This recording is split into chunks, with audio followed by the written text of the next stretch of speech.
Hi, it's me again with Corel Tips and Tricks, and we just did a video, or I did, on this logo right here that came out pretty good. And somebody asked me a while back why I use the contour docker and not the contour on the toolbox.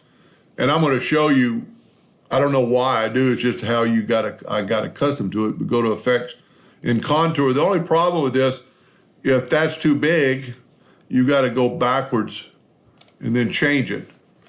If you use the contour in the docker, you can pick on your item and you can go outside one step, 0.3, and just move your box out a little bit, and it's 0.335. Now, what's so good about this, if that's too big, you can in real time watch it grow without having to back up. You know, you can go real big or real small and just barely contour and just kind of see what it looks like. You know, at that point, you know, you can always type in 0.3 and get that.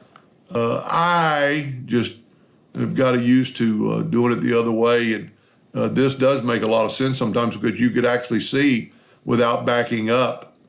And you can also do this right here. You can do this in the other one maybe, but you could just move your arrow keys down to where you get this part you want to match up or be away from that. So you can even go a little slower. So this is probably a lot easier than doing that. But anyway, I hope that helped. Thank you for watching.